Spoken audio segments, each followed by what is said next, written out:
tous, bienvenue sur YouTube concernant la classe de troisième. Nous sommes aujourd'hui au module 5, bien-être et santé. Alors, je suggère que nous soyons un peu vigilants sur la façon dont les inspecteurs ont formulé les compétences. D'ailleurs, je vous lis la compétence de troisième sur ce module. Pour exprimer la nécessité de préserver la santé et le bien-être, l'apprenant doit produire un texte injonctif. Vous-même, vous voyez que la formulation de la compétence est fade. Elle ne résout aucun problème du tout. Et pourtant, il y a une autre approche, celle-là qui consiste à partir d'une situation problème d'entrée de module. Et on peut cibler un problème spécifique, le décapage de la peau, qu'on appelle aussi le maquillage. Je vous suggère donc de regarder cette émission, bien ce reportage de la CIACTI. Écoutez et regardez. Pour accélérer l'éclaircissement de leur peau et la garder toujours plus claire et le plus longtemps possible, les inconditionnels font recours à des injections qui, semble-t-il, produisent des effets spectaculaires. Tenez par exemple, une injection du glutathione coûte 250 000 francs CFA et il en faut 2 par an. Un produit chimique jugé dangereux pour la santé. Le glutathione à la base, c'est un médicament qui était destiné aux maladies dégénératives cérébrales, telles que dans la maladie de Parkinson. Et en l'appliquant aux patients, on s'est rendu compte que il s'éclaircissait de façon uniforme et le médicament a été détourné à des fins cosmétiques. On va arriver à des effets secondaires tels qu'une insuffisance rénale parce que ça va toucher les petits tubules des reins et il est également incriminé dans certains cas d'infertilité. Les pommades et les crèmes ne sont pas sans danger non plus car leur composition contient de l'hydroquinone et des corticoïdes. Les corticoïdes, c'est un médicament. Au bout de 3 semaines d'application, il commence à rentrer dans le sang et on va maintenant vers les effets secondaires. Premièrement, il y a l'hypertension. Le corticoïde appliqué sur la peau peut vous donner un diabète. Le corticoïde appliqué sur la peau va rendre la peau beaucoup plus fine, d'où les complications souvent chirurgicales. Parce qu'au moment où on vous opère, elle cicatrise mal. En dehors de ça également, je reviens sur l'hydroquinone. Sur le long terme, souvent chez les femmes qui se dépigmentent, voire à partir de 10-15 ans, voire plus, l'hydroquinone sur les zones exposées au soleil peut vous causer un cancer de la peau. Au Cameroun, on a déjà, je crois, 3 ou 4 cas également de cancer de la peau liés à la dépigmentation et notamment à l'hydroquinone qui est utilisée. Les corticoïdes peuvent également causer des complications ophtalmologiques, notamment le glaucome et la cataracte. Par déni ou par ignorance, les femmes achètent la mort en espérant acheter la beauté. Bien, vous avez écouté, les femmes achètent la mort en espérant acheter la beauté. Même nos filles de troisième, avouons-le, se décapent et ont les problèmes de peau, ont des répercussions assez graves sur leur peau à travers les produits de décapage. Il y a donc une compétence qu'on peut formuler. Face à ce problème, l'élève doit produire un texte injonctif. Vous comprenez donc pourquoi le mot d'impératif est prévu par le programme pour atteindre cette compétence. Donc, félicitations aux inspecteurs d'avoir prévu le mot d'impératif à ce niveau-là. D'où le second problème de ce programme, l'objectif et le savoir acquis. Selon moi, on devrait supprimer, je le réitère, la notion d'objectif d'apprentissage et laisser la place au savoir acquis. Pour 2 raisons. Il est incongru de mettre un objectif, de fixer un point à atteindre quand on n'est pas sûr que l'enfant ait au préalable maîtrisé certains acquis. Les savoirs que l'enfant a déjà acquis sont les préacquis. Les savoirs qu'il est censé acquérir sont les prérequis. Il serait mieux de finir avec ces savoirs-là pour fixer un savoir à acquérir. Par exemple, sur la leçon consacrée au mot d'impératif, l'enfant devrait savoir au préalable quels sont les autres modes et le savoir acquis devient simple. L'enfant doit savoir utiliser le mot d'impératif. Je vous suggère donc de regarder une leçon qui respecte l'approche demandée maintenant, c'est-à-dire on fixe les objectifs avant de faire la révision. Écoutez et regardez. Proposition subordonnée complétive conjonctive. Dans cette vidéo, vous allez identifier la proposition subordonnée complétive conjonctive ici composante. Puis, vous allez distinguer les verbes introducteurs exigeant l'emploi de l'indicatif et ceux qui exigent l'emploi du subjonctif. Finalement, vous allez identifier la fonction de la complétive conjonctive.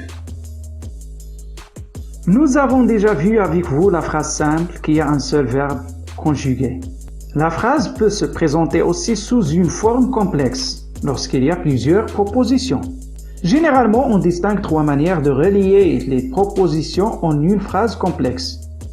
Notez qu'il y a les phrases juxtaposées, coordonnées et subordonnées.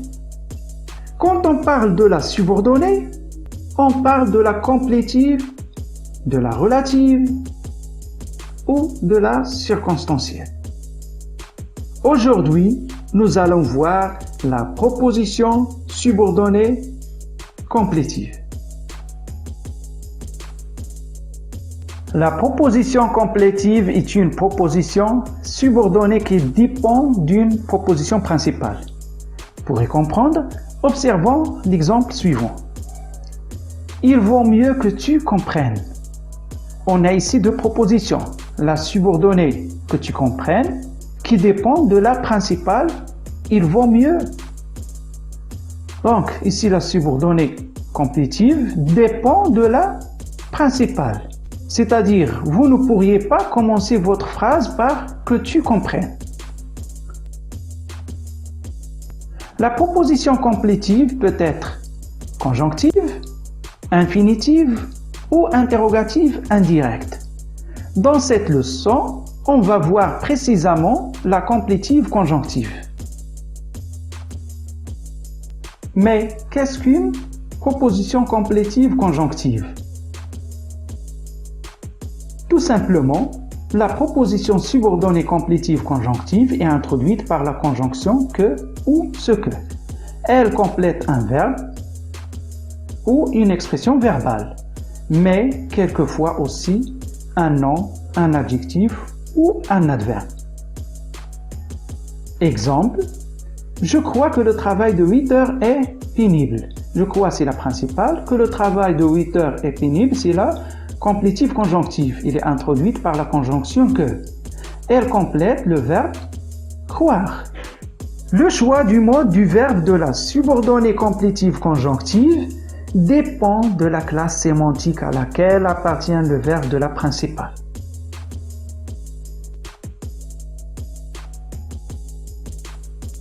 On utilise l'indicatif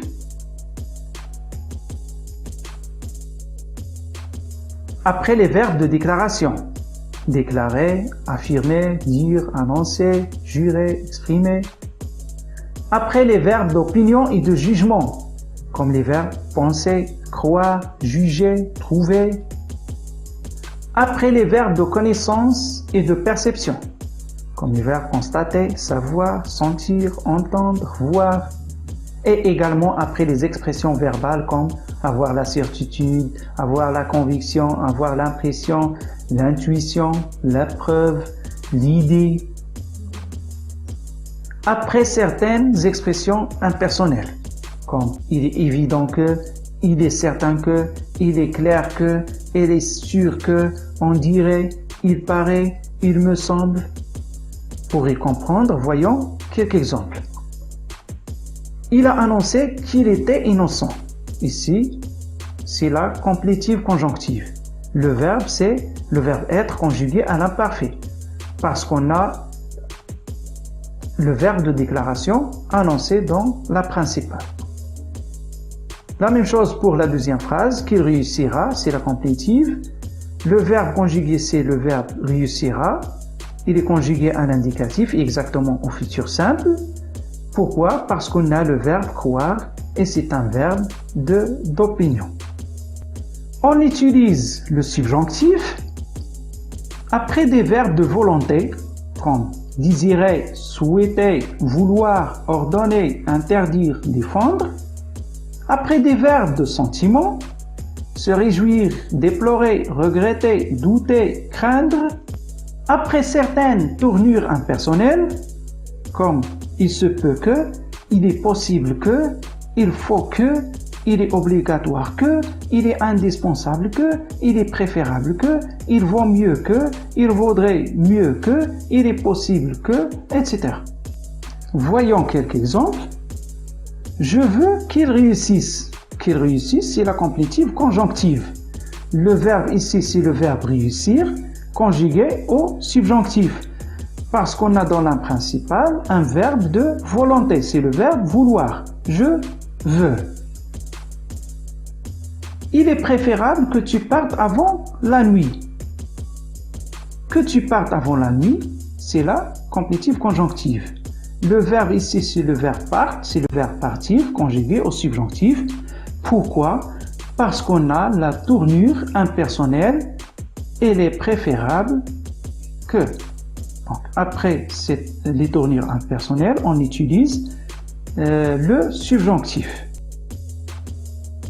Notez bien, à l'indicatif ou au subjonctif. Parfois, un verbe peut accepter l'indicatif ou le subjonctif, selon les cas. Dans les constructions négatives ou interrogatives, comme par exemple, je crois qu'il sera là ce soir. Sera, c'est le verbe être conjugué au futur simple. Et ici, donc, comme nous l'avons déjà dit, après les verbes d'opinion comme le verbe croire, on utilise l'indicatif. Dans la deuxième et la troisième phrase, on a le verbe être conjugué au subjonctif. Dans la deuxième, on a le verbe croire utilisé dans une construction négative. Et dans la troisième, il est utilisé, donc le verbe croire toujours, utilisé dans une phrase interrogative. Et après, dans les phrases interrogatives, on utilise du subjonctif. Après le verbe croire, bien sûr. Les verbes penser et croire à la forme négative exigent le subjonctif. Penser et croire, comme nous l'avons déjà expliqué. Il ne faut pas confondre le verbe souhaiter et le verbe espérer. Le verbe souhaiter exige le subjonctif et le verbe espérer exige l'indicatif. La complétive conjonctive donne des précisions sur le verbe et les circonstances de l'action. On ne peut ni la déplacer ni la supprimer. Comme son nom l'indique, la complétive conjonctive est presque toujours un complément. Elle a le rôle de complément d'objets directs, indirects, etc. Alors, dans une structure phrastique, la subordonnée complétive conjonctive a les fonctions suivantes. Elle est complément d'objet direct du verbe de la principale. Je souhaite qu'il réussisse. Dans cet exemple, qu'il réussisse complète le verbe souhaiter de la principale. Donc, elle est complément d'objet direct. Elle est complément d'objet indirect du verbe de la principale. Je veillerai à ce que tout aille bien. À ce que tout aille bien et complète le verbe veiller. Donc, elle est introduite par à ce que, c'est un complément d'objet indirect. Sujet du verbe de la principale. Qu'elle réussisse est mon souhait le plus cher. Donc, qu'elle réussisse, donc il est venu, sujet du verbe être. Donc, est. Elle est attribut du sujet de la principale. L'essentiel est qu'il fasse des efforts. Qu'il fasse des efforts, il est attribué au sujet par le verbe être. C'est un verbe d'état. Il peut avoir la fonction d'un complément du nom. J'ai la certitude qu'il viendra. Donc, qu'il viendra, il complète le nom, la certitude. Donc, c'est un complément du nom. Aussi, il peut avoir la fonction d'un complément de l'adjectif. Je suis sûr que tu vas réussir. Donc, que tu vas réussir, il complète l'adjectif sûr. Et finalement, la complétive conjonctive peut avoir la fonction d'un complément de l'adverbe. Heureusement que tu finisses tes révisions. Que tu finisses tes révisions complète l'adverbe heureusement. Et voilà, nous avons arrivé à la fin de cette leçon. J'espère que cette leçon t'aura aidé. Bien, comme vous avez suivi, ce prof de français a fixé 3 objectifs avant de faire une vérification des prérequis sur la phrase. Sauf qu'il y a une petite erreur à corriger. Il ne faut pas confondre la phrase composée avec la phrase complexe. Les phrases juxtaposées coordonnées sont des phrases composées, car elles sont constituées de deux propositions indépendantes l'une à l'autre. Il est fort et je suis intelligent. Il est fort, proposition indépendante numéro 1, et je suis intelligent, proposition indépendante numéro 2. Le et, conjonction de coordination, relie les deux propositions qui pouvaient chacune d'elles faire l'objet d'une seule phrase, distincte et autonome. Alors la phrase n'est pas complexe. Seule la phrase subordonnée est censée être qualifiée de complexe. Mais pour le reste de la leçon, le professeur pouvait partir du corpus, c'est-à-dire d'un texte dans lequel les éléments de la complétive, avant de manipuler pour que l'élève lui-même formule le je retiens que vous avez vu et qui a été bien expliqué par cet enseignant. Je vous souhaite une bonne journée et je prie les inspecteurs pédagogiques régionaux et nationaux d'être un peu indulgents lors de la descente sur le terrain en vérifiant les cahiers de texte, car les enseignants sur le terrain se sont déjà rendus compte que les compétences seraient mal formulées. Il est peut-être encore temps de les revoir dans le sens de la résolution d'un problème spécifique lié à ce module. Ciao et à tout à l'heure pour une autre vidéo.